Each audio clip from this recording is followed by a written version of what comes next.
Hola chicos, espero hayan pasado unas vacaciones tranquilas y que continúen cuidándose mucho, ya que las infecciones en Tijuana van en aumento. Protéjanse ustedes y a su familia. Pues bueno, seguimos con la segunda parte de la clase de ultrasonido y calor profundo. En la clase pasada habíamos hablado que las personas que van a hacer uso de ultrasonido como terapia tenían que tener un adecuado conocimiento de los principios físicos, consecuencias biológicas, técnicas de aplicación, indicaciones y contraindicaciones de su uso. Pues ya sabemos en qué consisten sus principios físicos, las técnicas de aplicación y algunas indicaciones. En esta clase aprenderemos cuáles son las consecuencias biológicas, o sea, qué es lo que pasa en el tejido al aplicar el ultrasonido y por qué ayudaría a mejorar el dolor. Ya entendimos que el ultrasonido son ondas sonoras, pues para que se transmitan estas ondas sonoras se requiere energía. Entonces, a esta energía se le llama onda sonora u onda acústica. Procede de la energía de la vibración del foco sonoro, en este caso el cabezal, y se propaga a las partículas del medio que atraviesan en forma de energía cinética, en este caso la piel. Como el resto de manifestaciones de la energía, en la energía cinética debe cumplirse el principio de conservación de la energía, y si no hay otro tipo de transformación de energía, la energía que se produjo será igual a la suma de las energías transmitida, disipada y reflejada. La palabra disipar quiere decir que una energía inicial se transforma en una final. ¿Pero por qué pasa eso? Todo sistema de energía no es perfecto, entonces los movimientos del sonido no mueven todo parejo, por lo que provoca que las partículas rocen y se compriman entre ellas, pues este roce y compresión de las partículas provoca calor. Entonces, obviamente, cuando les hablaba del ultrasonido pausado, aunque les mencionaba que tenía mayor efecto mecánico, también posee efecto térmico, pero al tener movimiento sin aplicar ultrasonido, le da tiempo al tejido para que se enfríe, antes de que reciba nuevamente otras vibraciones. Pero en sí, todo ultrasonido aplicado tendrá efecto térmico si la temperatura del tejido llega a ser elevada hasta los 40 o 45 grados centígrados, presentando hipertermia de la zona. El aumento de la temperatura puede producir directamente analgesia por contrairritación, o la también llamada teoría de las compuertas, como ya habíamos estudiado en la clase de dolor. Vamos a recordar en qué consiste esta teoría. Cuando tenemos una lesión, por ejemplo, en el tendón calcáneo, este manda señales nociceptivas o de daño tisular por las fibras tipo C. La señal viaja hasta la médula espinal. Esta señal pasa a una neurona llamada neurona de proyección y esta neurona de proyección pasa la información a una segunda neurona, la cual transmite esta señal de dolor hacia una parte del cerebro que se llama tálamo.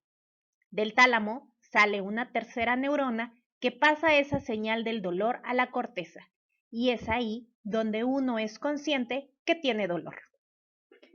Se dice, según esta teoría, que la vía del dolor puede ser interrumpida justo a nivel de la médula espinal, como se muestra en el recuadro, en donde se encuentra la neurona de proyección, la cual funciona como una compuerta.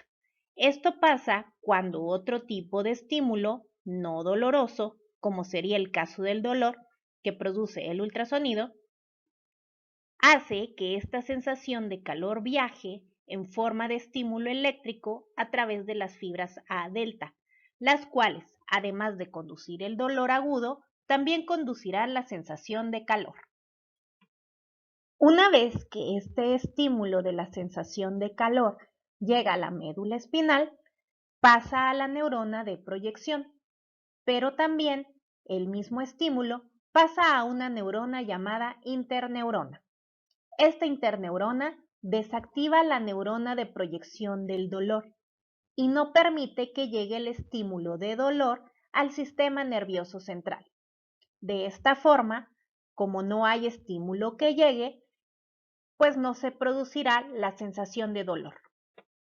Otra manera en el que el efecto térmico del ultrasonido pudiera contribuir a la disminución del dolor es el calentar tendones, músculos y otros tejidos y así poderlos relajar un poco. En este estudio del American Journal of Sports Medicine se encontró que si se estira un músculo hasta el punto de su rotura, su extensibilidad sería mayor si se pusiera este a 39 grados centígrados, ejemplificado con las barras claras, que si se pusiera a una temperatura de 35 grados centígrados, graficado en las barras oscuras.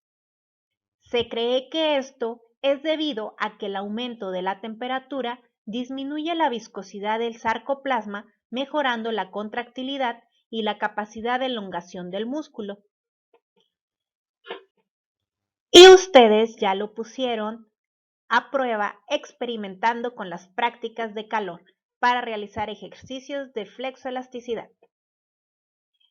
Se habla que el efecto térmico del ultrasonido también puede actuar generando una vasodilatación y con ello mejorando el riego sanguíneo. Con esto mejora la permeabilidad y con ello la llegada de celularidad para ayudar en el proceso inflamatorio, claro está, sin agravarlo. Obviamente, si se aplicara dentro de los primeros 5 a 7 días de la lesión y cuando no existiera ningún tipo de sangrado o algún edema excesivo. Como habíamos visto en la clase anterior, además de los efectos térmicos del ultrasonido, también va a tener efectos mecánicos y biológicos. Estos se dice que también van a influir en el tratamiento del dolor. Los efectos no térmicos se van a relacionar más con las vibraciones que genera. Se creía que en el cuerpo humano las células y los tejidos se agitaban por las ondas sonoras, produciendo un tipo de micromasaje, el cual se supone que quitaba el dolor. Pero pareciera que hay muy poca evidencia de que esto ocurre.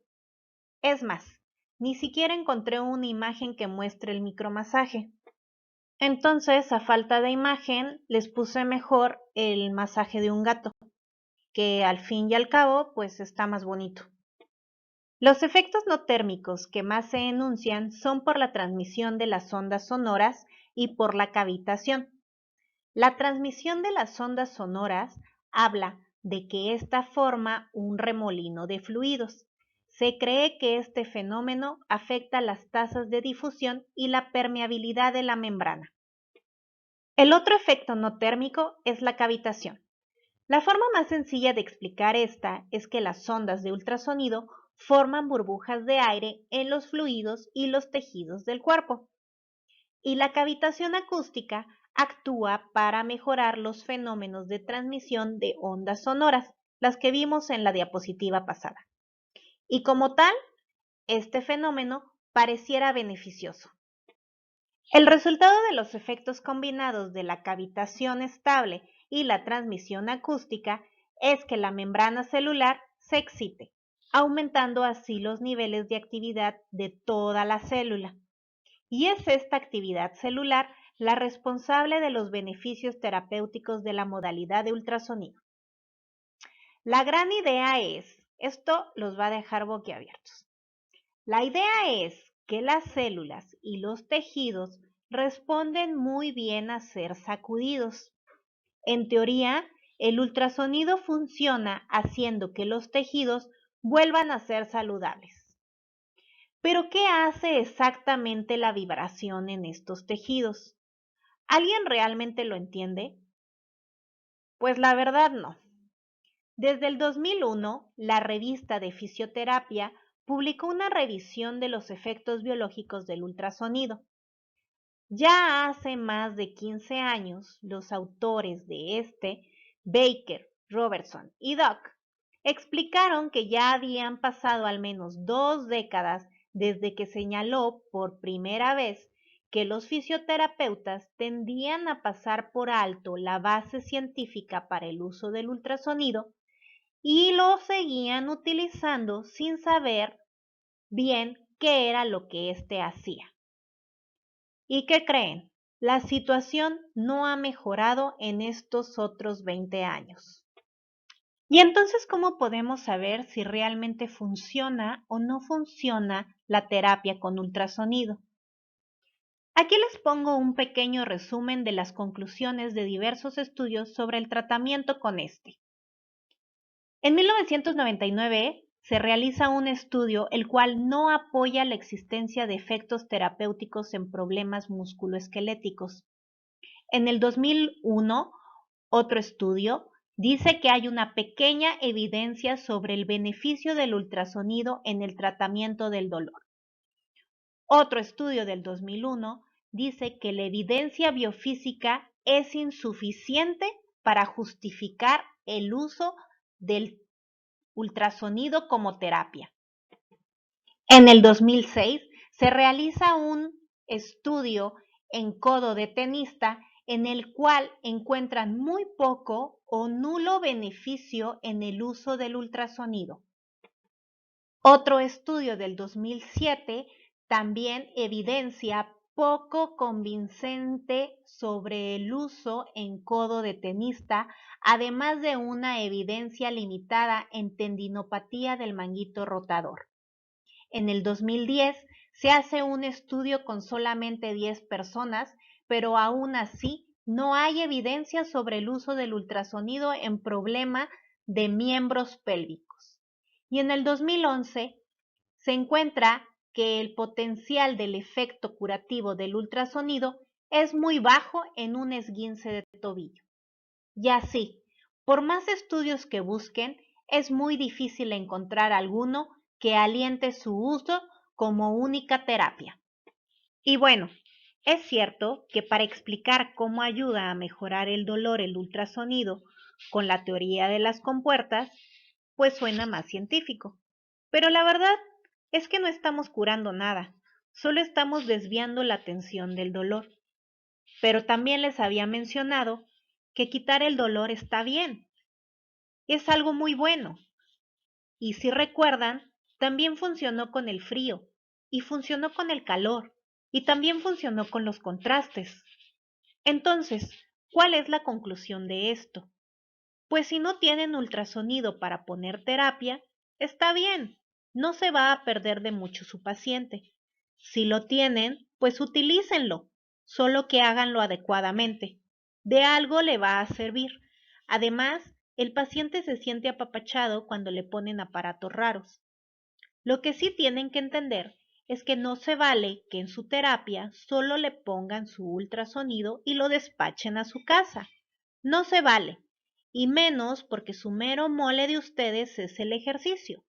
La terapia que realmente le va a ayudar a su paciente son los ejercicios de flexoelasticidad para recobrar rangos de movilidad, los ejercicios de fuerza, de hipertrofia, los ejercicios de propiocepción y equilibrio. Entonces, el ultrasonido, al igual que las otras terapias de calor y de frío, solo ayudará a que le quiten un poco el dolor y entonces el paciente aguante y esté preparado para realizar el resto de su terapia, que son sus ejercicios, y son los que realmente le van a ayudar. Y así como no hay indicaciones definidas en las que funcione el ultrasonido, pues sí existen contraindicaciones. Una contraindicación se define como una intervención indeseable para determinada afección médica, ya sea porque no le ayuda a mejorar y en otros casos hasta pudiera empeorar esa afección. Existen distintas preocupaciones sobre la aplicación del ultrasonido terapéutico en situaciones muy específicas. Primero repasaremos las 7 más importantes en las cuales está más que prohibido que utilicen el ultrasonido. Y terminaremos con algunas que les presentarán muy comúnmente y hay que tomar decisiones importantes con ellas. Número 1. En pacientes con tumores o con cáncer. El ultrasonido puede aumentar el tamaño de un tumor. Además, las vibraciones pueden fomentar la rotura de este y la aparición de metástasis, las cuales son porciones del tumor que se fueron por el torrente sanguíneo y llegaron a otras partes del cuerpo. Por lo tanto, jamás utilizarás ultrasonido en estos pacientes. Número 2. En pacientes embarazadas. Las temperaturas por encima de los 38.9 grados centígrados provocan malformaciones en el feto. Por lo tanto, los efectos de hipertermia que causa el ultrasonido están asociados a anormalidades fetales, como puede ser problemas en el tubo neural o falta de partes en su cuerpo como los ojos. Así que a ninguna mujer embarazada le puedes aplicar ultrasonido en el abdomen, cadera, pelvis y área lumbar. Número 3. En los ojos. Los cristalinos tienen un suministro muy pobre de sangre, por lo que el calor no se puede disipar adecuadamente. Esto provoca opacidades en el cristalino, también llamadas cataratas. Además, el ultrasonido también produce cavitaciones en los fluidos del ojo, las burbujas que ya habíamos comentado, lo que produce daño directamente en la retina. Por lo tanto, en el ojo no se puede poner, o sea, ¿quién aplica ultrasonido en un ojo? Número 4. En los órganos de reproducción. El ultrasonido afecta la formación de células reproductoras en hombres y mujeres. Además, la elevación de la temperatura en los testículos puede producir esterilidad. Por lo tanto, prohibido colocar ultrasonido cerca de aquella zona. Número 5. Personas con marcapasos. Les puse en la imagen un ejemplo de cómo se ve una cicatriz de un marcapasos. Si llegan a ver alguna persona con una cicatriz similar, pues pregúntanle si tiene un marcapasos, porque la exposición directa del ultrasonido puede interferir en el circuito eléctrico, muy probablemente por el daño mecánico que éste sufre por la temperatura.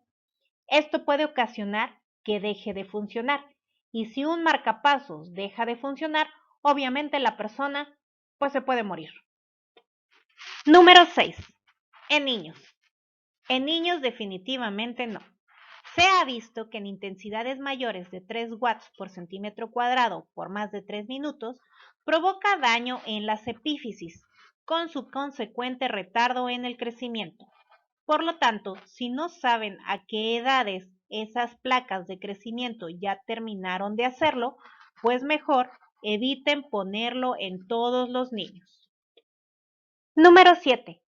Existe una enfermedad que se llama tromboflebitis, y la tromboflebitis es un problema en el cual hay una acumulación de células de la sangre con fibrina que forman un tipo tapón en las venas y que no permite su adecuada circulación de sangre.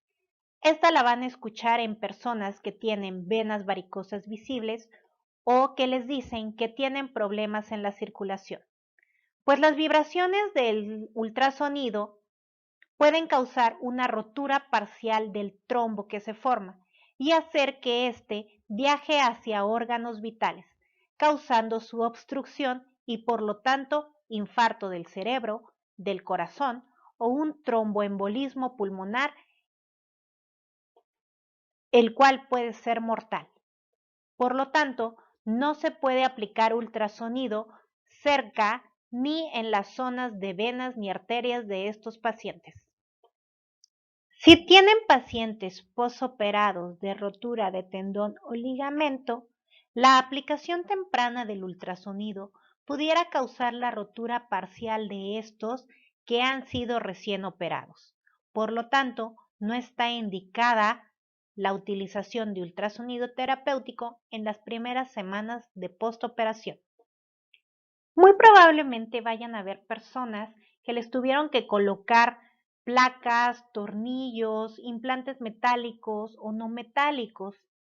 Los implantes no metálicos se calientan rápidamente, pueden formar cavitaciones y romperse, con la consiguiente pérdida de la prótesis. Ahora, el metal no se calienta tan rápidamente, pero sí hay que tener mucha precaución de no aplicar ultrasonido por toda esa zona. En fracturas sin tratar, el ultrasonido de altas intensidades puede causar mucho dolor y disminuir su capacidad de hacer un callo óseo y por lo tanto sea mayor el tiempo de espera de recuperación. En lesiones agudas que tengan mucho edema o esté muy hinchada la zona, la aplicación de ultrasonido puede provocar mayor edema, por lo tanto vamos a evitar su aplicación en este periodo. No se tiene que colocar ultrasonido terapéutico en infecciones de piel, ya que éste puede propagar la infección hacia otras zonas. Y bueno, ahora ya tienen el conocimiento para aplicar o no aplicar el ultrasonido y cómo hacerlo y cómo no hacerlo. Solo sigan una regla importante que seguimos todos los médicos. Primum non nocere. Primero, no hagan daño. Eso es todo por hoy, chicos. Continuaremos la siguiente clase con el uso de electroterapia para el tratamiento del dolor.